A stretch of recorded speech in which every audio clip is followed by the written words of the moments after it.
Hi guys, good morning. So yan guys, ay hindi ko niya pinapagpag ni Ricky Brown yung palay kung maglalaglagan ba yung butil dahil yan po guys ay overdue na. Tapos to be last week ay hinarvest na yan pero palaging nadidelay. Tapos pinakikita niya po yung pinagkaiba ng synthetic at ng organic. Pero partner, itataka mo partner dito partner, ano mo dito? Walang mga kuwan. Walang basta-basta na kuwan na lagas. Walang malalagas na kuwan. Palay, butil, wala. So makita mo na ganun ka tibay. Puro may mga laman. Yun ang sinasabi ko. May super scent, no? Na mga nakatayo. 3 bagyo ang dumaan nito, kaibigan ng mga kaparmer. 3 bagyo, imagine mo. Yung iba suko na, wala nang maharbis. Pero ito, makita mo nakatirik pa, green yung dahon, hinog yung bunga. Ganun kalupit ang organic, partner. Yan ang tinuturo nga yung tinatawag integrated farming, yung sistema kibali sa tinatawag nga organic farming system. So may ituturo tayo doon, no? Dito sa vlog natin, abangan ninyo yung mga uploading ko nang nagsunod-sunod. Matagal na panahon hindi ako nakapag-upload. So, pasensya doon sa mga subscriber ko. Kawa nang ngayon na nakatungkod pa tayo kasi may treatment pa tayo. Pero tinitiis natin kasi namimiss ko na yung mga comment doon sa atin na mga vlog, no?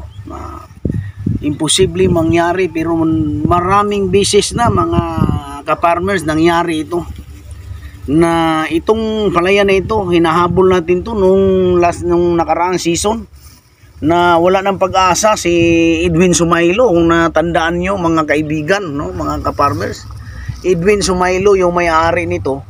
Ang sabi niya doon sa unang uploading natin na wala nang pag-asa, no? Pero nung nakilala niya ako, binigyan ko siya ng pag-asa. Sa awa ng Panginoon, ginamit tayo.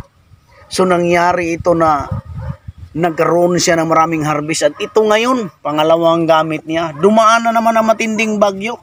Itong panghuli si Jeannie.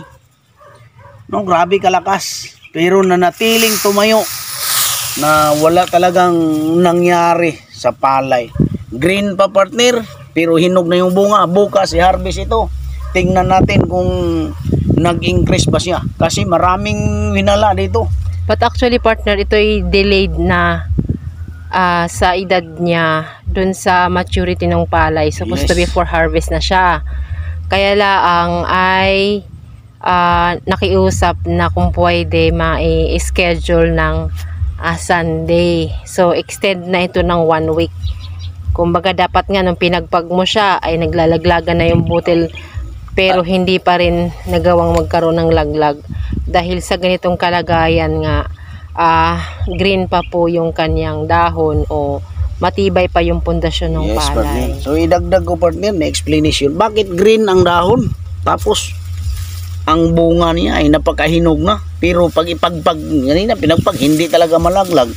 Gawa ng kumakapit siya, buhay na buhay, may laman. Yung sa synthetic, partner, pag pinagpag mo siya ng ganitong hinog na, kasi mas hinog na yung dahon niya, gawa ng urea. Kasi ang urea, 4600, that is nitrogen alone. 2 linggo, wala nang bisa, so wala nang pagkain. So didilaw na dito. Yun ang tanandaan natin mga magsasaka, mga ka-farmers.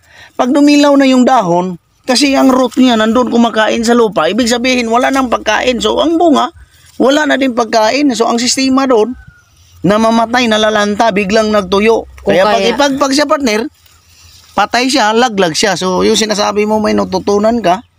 So dito, partner, kung kaya hindi siya pwedeng i-delay ng harvest. Yes. Kaya dito sa atin, kahit pabutin pa itong 2 linggo, kasi napaka-green pa yung dahon niya. Natural yung pagkain niya. Kasi ang piniprepare natin tinuturo, tip ko sa inyo mga ka-farmers, no? Ang tinuturo ni Ricky Brown, yung pumapasok sa'yo sa 23 to 32 days land preparation. Yun ang unang sekreto. So kung na-land prep ang lupa, maganda yung pagkain ng tanim. So, watch out doon sa mga kuha natin, sa mga followers natin. So, i-share niyo pagkatapos. Pindutin niyo yung bell subscribe ko.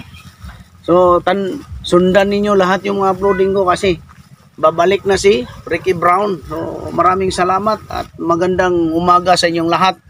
Mabuhay tayo. Organic full harvest.